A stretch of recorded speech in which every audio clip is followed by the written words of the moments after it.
Vocês viram, né? Dessa vez o tempo foi muito rápido. E aí, a hora que a gente nunca vi 40 minutos passar tão rápido desse jeito, tá?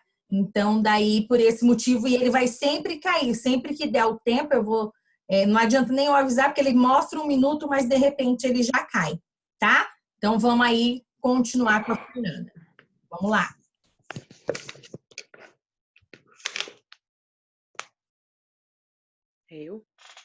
Eu, prof. Obrigada, tá?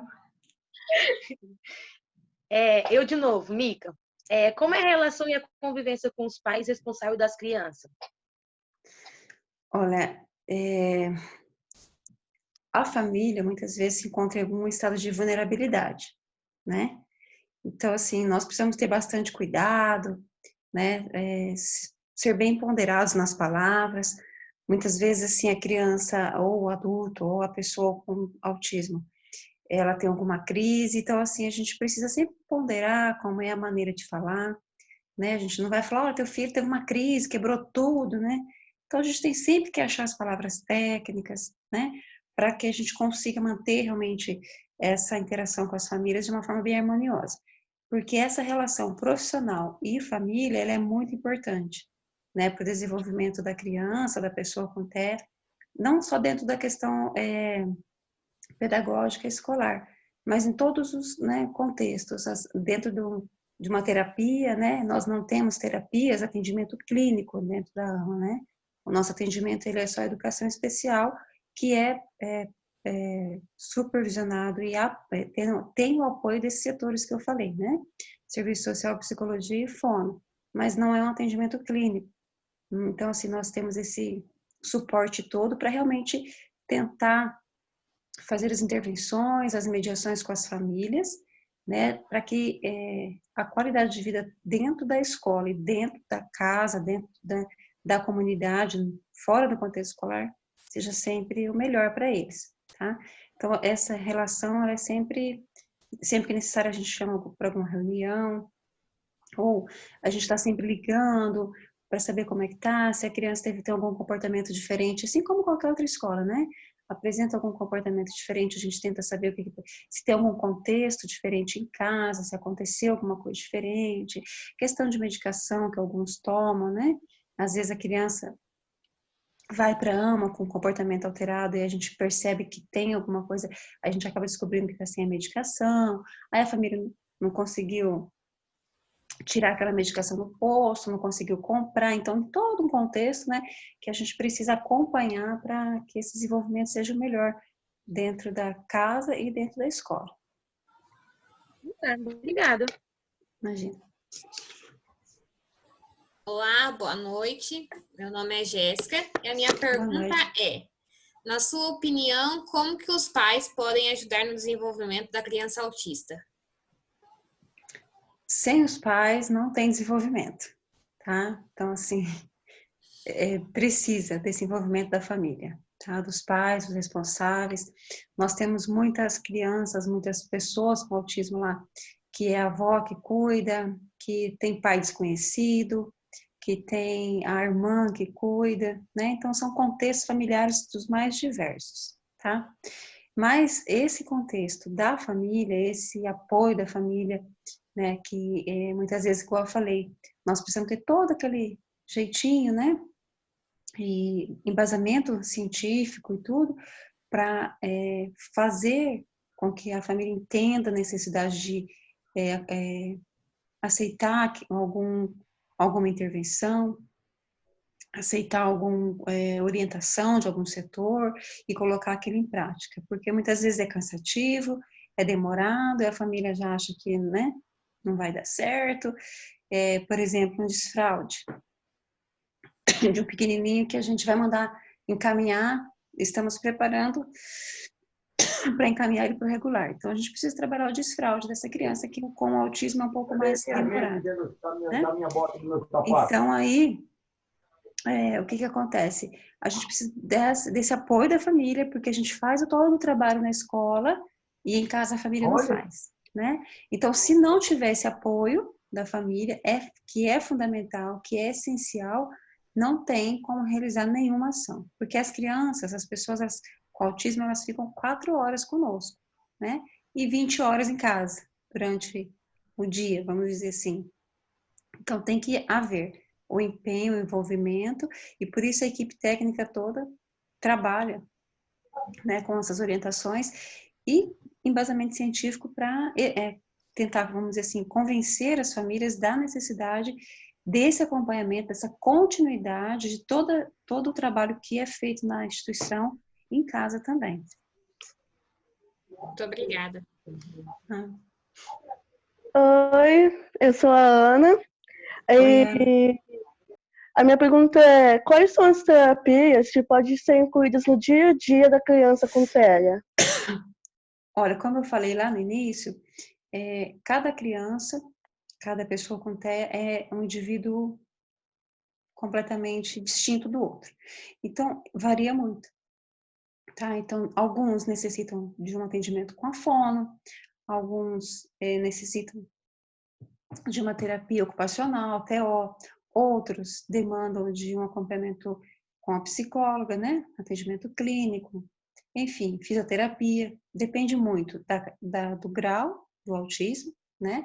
Se tem alguma comorbidade associada, né, por exemplo, só um pouquinho.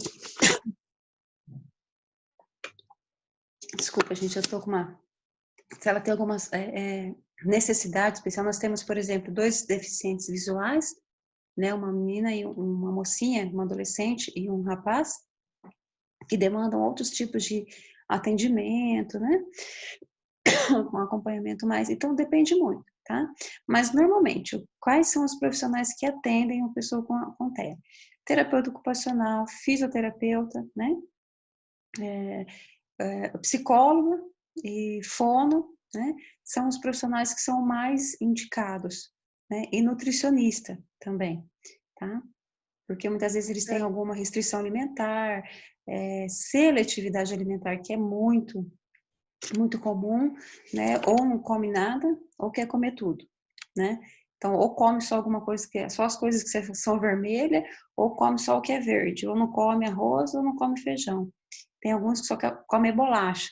Então, tem que ter um acompanhamento com nutricionista algumas vezes, para tentar inserir alguns alimentos que possam balancear a necessidade nutritiva do organismo, né, com aquilo que o autista aceita. Né? Então, são esses os profissionais que são, assim, mais próximos, né, vamos dizer assim, hoje, para o acompanhamento, tá? Mas aí vai demandar da necessidade de cada um mesmo, como eu estou falando, alguns fazem só fono, outros fazem só terapia, outros não fazem nenhum acompanhamento, depende muito do grau, depende muito da comorbidade, depende de vários fatores aí. Obrigada.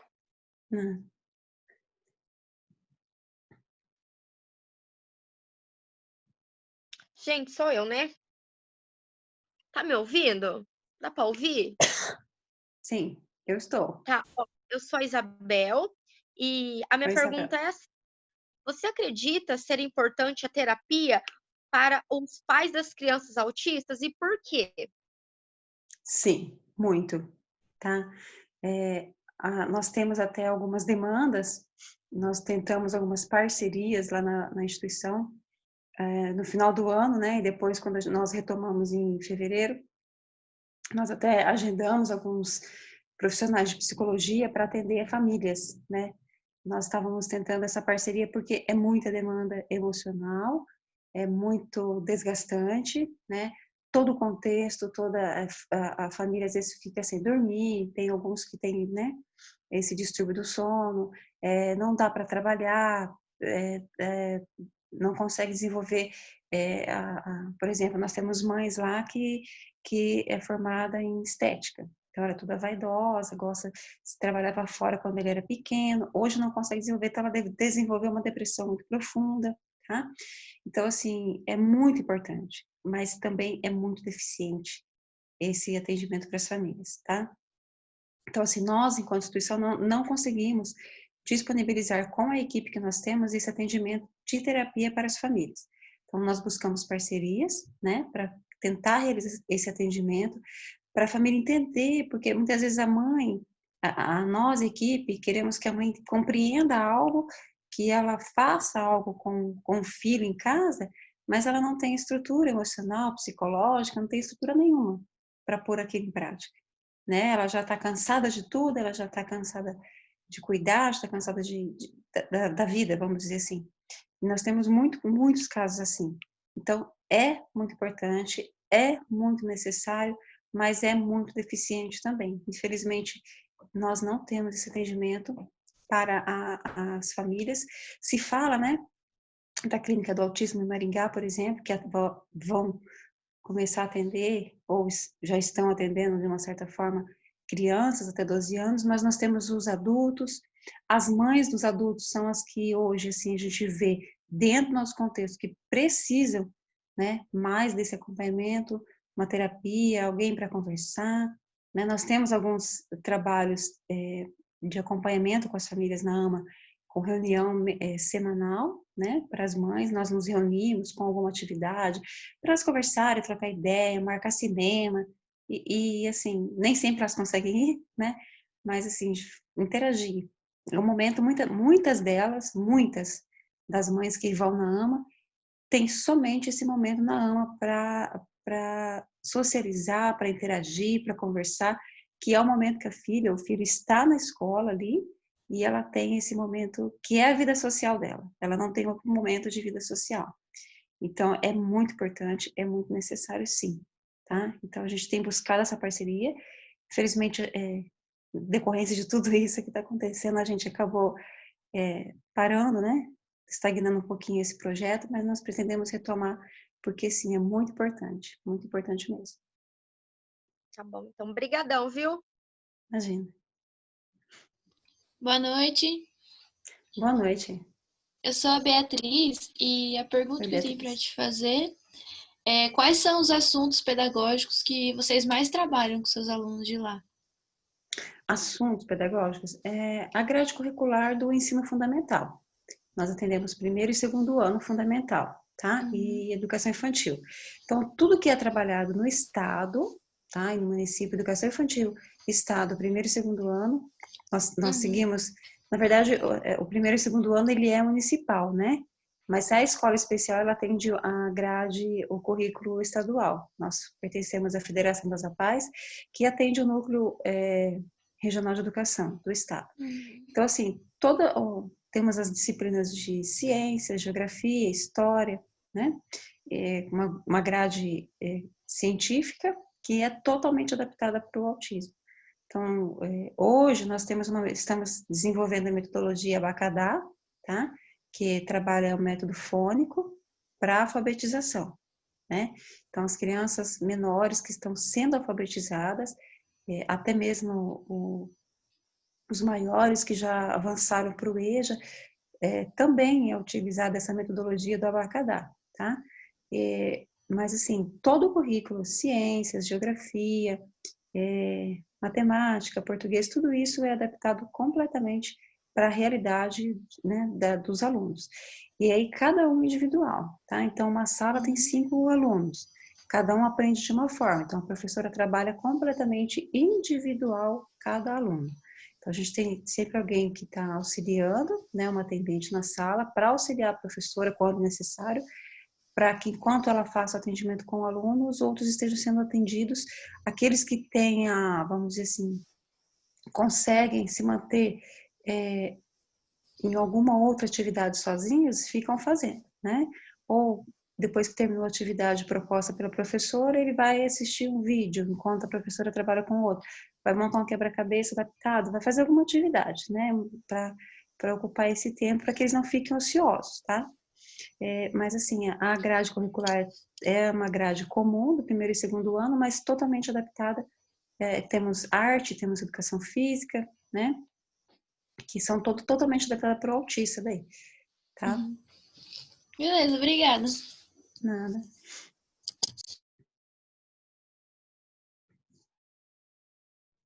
Opa, boa noite.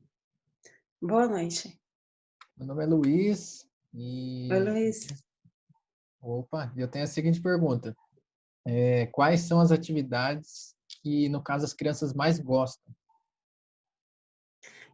Ó, não tem como te dizer quais são as que elas mais gostam. Cada um gosta de uma coisa e cada um não gosta de uma coisa. Então, assim, educação física, nós temos alunos lá que faz educação física deitado, né? Deita lá no chão, no banco, na cadeira e não aceita, não, né? Por mais que seja adaptado, trabalhado individualmente, ele não quer, não gosta. Né? Tem aqueles que gostam de alguma atividade interativa no tablet. Isso aí, na verdade, isso aí é meio que geral, né? Eles gostam muito, a maioria deles. Mas, assim, é difícil ter alguma coisa que eles agradem mais. Música, né? A maioria dos autistas gostam, alguma atividade com instrumento, aula de musicalização, né? Nós tínhamos um projeto até o ano passado com o FIA, que mantinha uma professora de musicalização. Hoje a gente não tem esse projeto mais, mas assim mesmo a professora, nós temos uma professora que entra na turma, nas turmas, junto com a professora regente para trabalhar, né, instrumentos musicais, questão a musicalização. Nós temos alunos que ensaiam para apresentação, né, e eles gostam muito de música, a maioria, tá? Mas assim, atividade escolar de pedagógica, disciplina, não tem nada assim que ele gosta muito de fazer conta, o outro gosta muito de escrever, não tem. A maioria deles não gosta muito de pegar no lápis, né? O negócio é mais concreto, eles gostam de coisas mais concretas para executar. Uhum. Muito obrigado. Hum.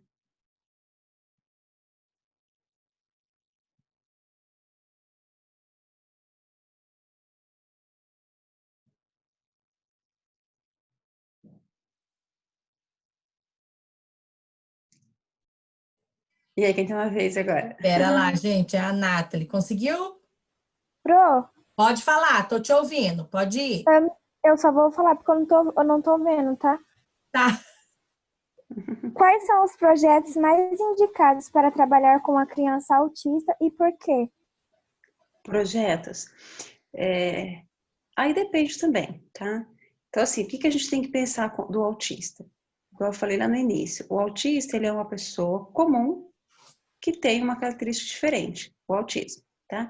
Então, são seres, indivíduos como qualquer, nós somos neurotípicos, cada um gosta de um projeto diferente, de uma atividade diferente, de um esporte diferente, né? Então, assim, depende de cada um, depende, e da instituição, no caso, depende muito do recurso, né, que a gente dispõe para poder oferecer projetos diferentes para trabalhar com eles. Então, dentro da instituição hoje, o que a gente tem de projeto? Projeto de golfe, que é um projeto da Secretaria de Esportes, tá? É um projeto de esporte adaptado, que a gente fala, para desporto, né? Então, é um Golf 7, que a gente chama. Nós temos atletas que participam, que são ex-alunos da AMA, que foram ingressos por regular e continuam participando com a gente do projeto, participam de campeonatos, já ganharam medalhas, troféu de primeiro e segundo lugar, né? Tem aquelas categorias de feminino, masculino, por idade, como qualquer outra competição. Então, o projeto que nós temos hoje na AMA é o projeto de golfe, que agora até, né, em meio dessa pandemia, ele foi renovado e nós estamos aguardando retomar, né? Então, é um projeto que oferece o ingresso no esporte, né? Garante esse direito da pessoa com deficiência no esporte. Não são todos que gostam, tá? Então, assim, nós temos dentro da escola, todos os alunos passam pelo golfe, na aula de educação física, tá? Os conhecimentos das regras, enfim, eles se apropriam disso. Mas nem todos gostam, né? Então, assim, aqueles que gostam e se destacam, eles passam, então, para a categoria de atletas e treinam aos sábados. Aí já sai para fora, né, da aula de normal curricular, e o projeto se estende em 2 horários durante a semana e no sábado que o professor vai para dar essa aula para eles. Mas, assim, os projetos precisam incluir, então, a interação social, trabalhar isso, né? O projeto que nós temos do Golf trabalha todas essas questões. A interação social, tolerância, conhecimento de regras, a questão do tolerância à frustração, que isso é muito comum. Nós temos atletas que treina super bem, e no campeonato, como qualquer outra pessoa, se sente nervosa, e é isso, ela não consegue, por exemplo, externalizar isso, ela se agita, teve vezes dela cavucar a terra, né, para se regular, né, a autorregulação dela, de rasgar papel até cansar para se regular e voltar para o treino, né, voltar para o jogo. Então, precisa trabalhar tudo isso no treino, né? Então, precisa frustrá-los, precisa que eles percam, né, para que eles consigam aprender a lidar com essa perca, com essa, ou esperar a sua vez, a regra, a coordenação motora. Então, tem que trabalhar, né, de uma forma geral, todos os aspectos, os contextos, né, da pessoa. Mas nós, na AMA, hoje temos esse projeto de golfe somente. Ah, tá. Obrigada. Opa, sou eu de novo. Fazer outra pergunta aqui agora, Fernanda. Deixa eu falar. Como as crianças são avaliadas lá na AMA? Para ingresso? Não, em relação às atividades. A parte pedagógica. Então, assim, a escola especial, ela não tem reprova, né? Não tem prova, tá? A questão escolar só reprova por falta, tá? E nós temos pessoas que reprovam por falta dentro da escola especial, né? Que excede lá mais de 100 faltas no ano, por exemplo. Então, reprovou, excedeu o excesso de falta, reprova. Dentro da questão pedagógica, as avaliações são feitas semestralmente e anualmente, tá? Então, assim, se tem um plano de trabalho individual, tá? Que a gente chama de PAI, e dentro desse plano, coloca lá, né, no início do ano o que se espera conseguir com essa criança, tá? Que ela saia da fralda. Então, assim, nem é necessariamente sempre a parte pedagógica que se espera. Então, primeiro a gente espera conseguir outros ganhos, né, para que a criança consiga adquirir esse conhecimento científico posteriormente. Então, a questão de vamos trabalhar a questão comportamental dessa criança esse ano, porque ela tem uma personalidade difícil, ela entra em crise por qualquer motivo de frustração, intolerância. Então, a gente tem um plano de trabalho individual que conseguiu, como ela está no começo do ano e como ela chegou ao final do ano. Então, é feita uma avaliação dentro da reunião pedagógica, dentro da reunião de equipe, o que essa criança avançou, dentro da questão de ensino científico, por exemplo, se ela foi alfabetizada, se ela conseguiu adquirir algum conhecimento de cor, de letra, enfim, não é uma avaliação tão, vamos dizer, complexa como o ensino comum, tá? Então, a gente espera, uma coisa que a gente sempre fala na educação especial, é que nós não podemos criar grandes expectativas, porque a gente vai ter sempre grandes frustrações. Então, nós precisamos criar sempre expectativas, né, planos a longo prazo, tá? Médio e longo prazo. Dificilmente se tem algum ganho significativo com o autista a curto prazo, tá? Só assim, aqueles casos mais leves mesmo, que a gente consegue um ganho mais rápido. Mas a avaliação é feita semestral, né? Então, fecha o semestre, entrega, professor, é igual a escola comum, entrega todas as avaliações, relatórios e fecha o relatório daquela criança, o que ela avançou dentro desse semestre. E aí inicia o segundo semestre novamente. Da partir daqui, o que a gente vai continuar trabalhando? A questão do primeiro semestre que ela adquiriu ou não, ou vamos ingressar algum outro conhecimento, alguma outra questão, o comportamento ou pedagógico. Então, assim, aquilo que é mais gritante de dificuldade na criança é trabalhado primeiro, né? Então, se ela tem uma dificuldade comportamental, não tem como ela ser alfabetizada. Então, precisa trabalhar primeiro a questão comportamental, preparar essa criança para ela receber esse conhecimento científico e conseguir absorver isso. Então, tem crianças lá que, por exemplo, vão para a escola com fome, né? Nós temos questões de muita vulnerabilidade, então a gente tem que acompanhar essas famílias de perto. Sempre que podemos e temos, nós fornecemos cesta básica, roupa, doações, né, para a gente tentar trabalhar todo o contexto da criança primeiro, para depois ela conseguir ser alfabetizada, aqueles que conseguem, né, que é uma condição individual, nem todos conseguem ser alfabetizado, mesmo nos casos mais leves. É muito específico de cada um também, tá? Mas essa avaliação é feita, então, semestral e anual, né? Do que a criança adquiriu e o que se espera nesse semestre e se conseguiu atingir isso no final do semestre, né? Conseguimos atingir o que se esperava? Beleza, então vamos para a próxima etapa. Não conseguimos atingir? Vamos retomar no segundo semestre aquela mesma questão até que a gente consiga ter esse ganho para avançar numa outra etapa com a criança. Entendi. Muito obrigado. Fernanda, só o pai, ele é o plano... De atendimento individual. Ah, tá. Plano de atendimento individual. Beleza. Ó, apareceu para mim que faltam 10 minutos, tá? Se cair, depois a gente retoma novamente. Pode ir, Nathalie. Ô, Pro, agora eu vou fazer uma pergunta para Fernanda sobre a pandemia que está acontecendo. Tá. Agora com o Covid, as crianças com autismo, elas estão no grupo de risco? Sim, muito. Por quê? A maioria não usa máscara, né? Não consegue, não tem, não aceita, né? Tem essa resistência. Grande parte deles, então elas entram não necessariamente para um grupo de risco da saúde, mas para um grupo de risco da exposição, tá? A questão do pôr a mão na boca, a questão do olho, então assim, é muito incontrolável isso para eles, né? Até a gente fala que mesmo que a escola regular volte em agosto, vamos dizer assim, que há uma previsão, não sei, né? A gente está sempre com decretos novos aí. A escola especial a gente não tem essa perspectiva, essa esperança por conta dessa dificuldade que eles têm, né? Dessa falta de, vamos dizer, cuidado, mas pela condição mesmo deles do entendimento. E assim, o grupo de risco enquanto saúde, aí depende muito da comorbidade, tá?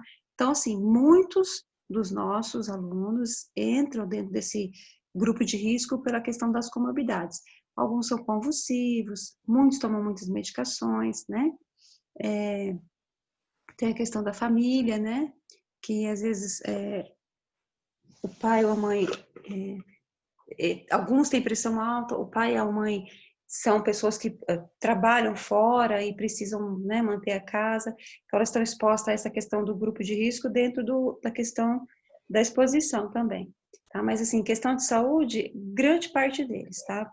Pelas questões clínicas mesmo. Tá, obrigada. Nada.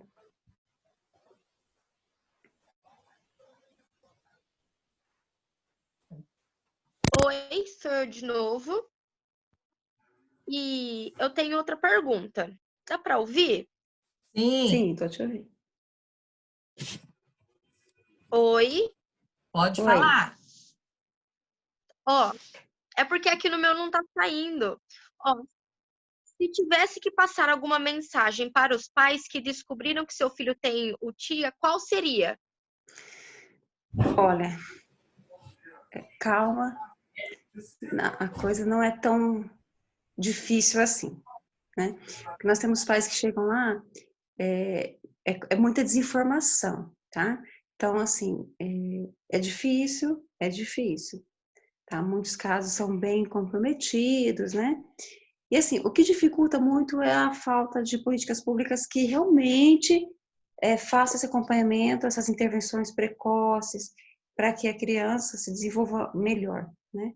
Mas, assim, nós temos muita desinformação, então muitos pais chegam lá muito desesperados, tem mães que nos procuram chorando, meu filho tem TEA, isso tem cura, tal. Então, assim, não é uma doença, né? É uma condição diferente, né? Então, assim, o que eu sempre falo para a mãe, né, que nos procura lá, eu sou Fernanda, sou clara, tenho cabelo preto e tenho autismo, sou uma pessoa que tem autismo. Então, assim, é uma característica, não é uma sentença, vamos assim. Então, eu olho a pessoa, o João, a Maria, que tem autismo. Então, o que acontece? As pessoas falam assim, é um autista, não tem nome, né? Então, generaliza, então, tudo se torna muito mais complexo. Então, assim, é uma pessoa que tem autismo, né? Então, é o João que tem autismo e que a gente precisa entender como ele funciona e trabalhar essas questões que ele tem mais dificuldade. Então, partindo sempre desse princípio. Então, assim, o que nós sempre falamos para os pais? Calma, né? Tem mães, por exemplo, que chega lá, teve uma mãe que nos procurou, sentou, ficamos em torno de 1 hora, né, conversando, fecha a sala, atendo, né, desesperada porque não tem médico na rede, porque não tem terapia, porque não sei o quê, e aquela situação toda. E a gente vai mediando, né, tentando localizar um neuropediatra que atenda, se dentro do plano dela tem, se ela não tem plano, se é da rede de saúde pública, qual que é o posto de saúde perto dela, para a gente, às vezes, liga, faz a intervenção, mesmo que a criança não esteja na escola, a nossa parte social também é fazer esse direcionamento, fazer essa intervenção, né? Então, quando você acolhe, você conversa, você orienta, né? E mostra que o mundo não acabou, né? Porque a pessoa, a criança tem autismo.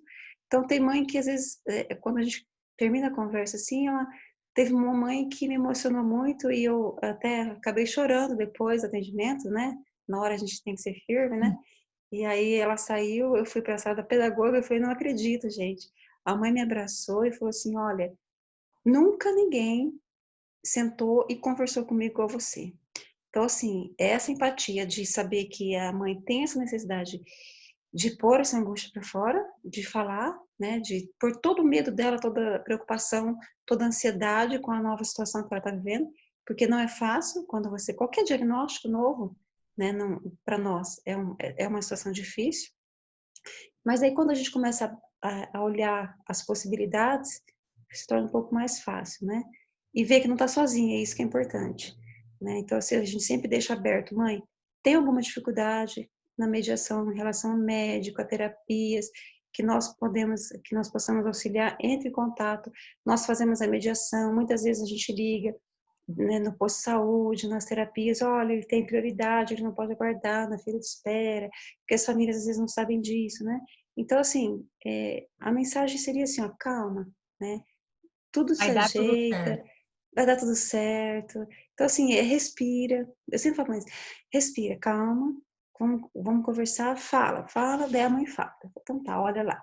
Aí você vai começar a explicar cada item que ela colocou de dificuldade, que essa porta não se abre, eu fui em tal lugar, não consegui, isso não tem, falaram que daqui só 1 ano tem uma fila de espera, então tudo se fecha, né? Então por isso que as famílias se angustiam, tá? E até mesmo terapias na rede privada, na rede paga, também é difícil, né? Então a família acha assim, então o que a gente fala, mãe? É necessária a intervenção terapêutica?